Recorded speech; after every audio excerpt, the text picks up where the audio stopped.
खतरे में है, उनकी गद्दी खतरे में। मालदार माटी এটা आम सत्तर माटी शुधु नय। बताने की जरूरत नहीं है, ये ममता दीदी के राज में जो है सब परेशान ही परेशान है। बीजेपी सरकार आएगी तो महिलाओं के सच्चे सशक्तिकरण का रास्ता खोलेगी। अगर मैं आपसे पूछूं भारत का वो कौन सा राज्य है जहां चुनाव सिर्फ सरकार बनाने के लिए नहीं बल्कि विचारधारा की लड़ाई बन जाती है, जहां हर रैली, हर बयान और हर वीडियो एक बड़े नैरेटिव का हिस्सा होता है, तो जवाब होगा पश्चिम बंगाल।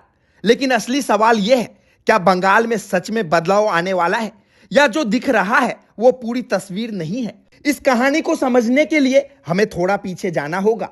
सालों तक बंगाल में वामपंथी सरकार रही, एक ऐसा शासन जो स्थिर था लेकिन धीरे धीरे ठहराव का शिकार हो गया।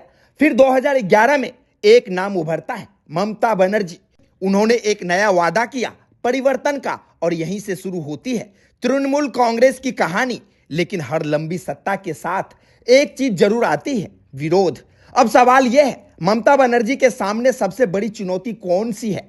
पिछले कुछ सालों में भारतीय जनता पार्टी ने बंगाल में अपनी मौजूदगी तेजी से बढ़ाई है। रैलियां बढ़ी, संगठन मजबूत हुआ और सबसे जरूरी नैरेटिव बदला। अब चर्चा होने लगी भ्रष्टाचार की, कानून व्यवस्था की और विकास की। लेकिन यहां एक जरूरी सवाल उठता है, क्या ये मुद्दे जमीन पर उतने ही बड़े हैं जितने भाषणों में दिखते हैं? अब दूसरी तरफ देखते हैं, ममता बनर्जी का पूरा ध्यान एक अलग नैरेटिव पर है।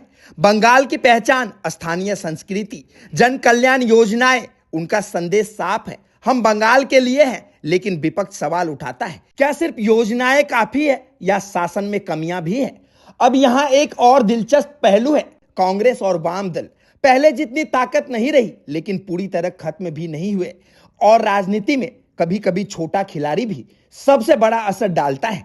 अगर वोट बट गया तो पूरा खेल बदल सकता है।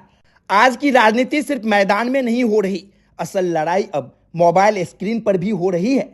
सोशल मीडिया, वीडियो, नए चेहरे, यहां धारणा बनती है और कई बार यही धारणा हकीकत से ज्यादा ताकतवर हो जाती है।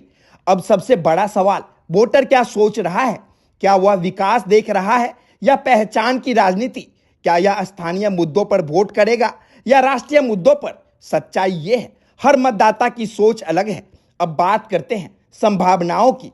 पहला, ममता बनर्जी सत्ता बनाए रखे। दूसरा, भारतीय जनता पार्टी बड़ा उभार दिखाए। तीसरा, कोई स्पष्ट बहुमत न आए। लेकिन असली बात यह है, चुनाव सिर्फ आंकड़ों से नहीं माहौल से जीते जाते हैं।